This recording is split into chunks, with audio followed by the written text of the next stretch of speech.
Hello everybody, Geek here, and welcome back to the very first episode ever on the Geek channel. In today's episode, we will be looking at what we know so far about Star Wars Episode 7. Star Wars seemed officially over in 2005 when Episode 3 was completed and the saga ended, wrapping up the story of Star Wars. George Lucas's amazing creation was never to return to the big screen. But when Disney came along and offered George Lucas $4.05 billion to buy Lucasfilm in October of 2012, Lucas signed the agreement. After completing the deal with Lucas, Disney announced that they were going to begin producing a whole new trilogy to continue the epic saga that is Star Wars. Obviously, Star Wars fans everywhere were thrilled with anticipation. What would these movies be about? What time period would they be set in? Who would act? And endless amounts of other questions. I will warn you now that not all of these are solid facts yet, but very strong rumors. As we all know, famous director J.J. Abrams, known for directing movies such as Mission Impossible 3, Star Trek Into Darkness, and many more, will also be adding Star Wars Episode 7 to his list of directed movies. Yes, Mr. Abrams will be directing and co-writing Star Wars Episode 7. Although the original screenwriter, Michael Arndt, was signed on to write Star Wars Episode 7 practically from the beginning, he has been replaced by both Abrams and Kasdan. Originally, Arndt had written the story to follow the offspring of the Solos and Skywalkers, but since the screenwriters have changed, the story has also. The story has been rumored to now be following the characters from the original trilogy, Luke Skywalker, Leia Organa Solo, and Han Solo. The one thing that we know has been confirmed is that the screenplay is finished. Another thing many fans have been speculating about is the return of Mark Hamill, also known as Luke Skywalker. Would the actor famous for his role as the young Jedi apprentice return as a wise Obi-Wan-like figure, or would they have an older Luke jumping around fighting the Empire? Because we all know how wonderfully Mark Hamill has aged. So we know Mark Hamill may be returning, but what about Carrie Fisher and Harrison Ford?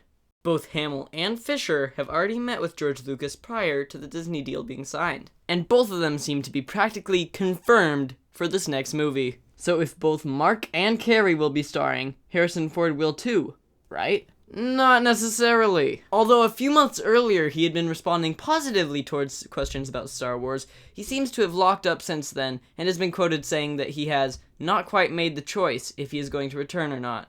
In related news, there's been talk about Disney doing many standalone films in between the new trilogy. One of the most talked about films has been about the space pirate who made the Kessel Run in less than 12 parsecs. Another rumored spin-off movie would be about the baddest bounty hunter in the galaxy, Boba Fett. You know, I always thought it odd how Boba Fett is one of the most beloved Star Wars characters of all time, even though he only has a few scenes in the whole saga, and he barely has any lines. But I digress. Another character who should get their own standalone film would be Jedi Master Yoda. I would love to see a story featuring Yoda as a young whatever he is, but a story I would want to see even more would be one featuring Obi-Wan Kenobi during his time on Tatooine after delivering Luke and before training him.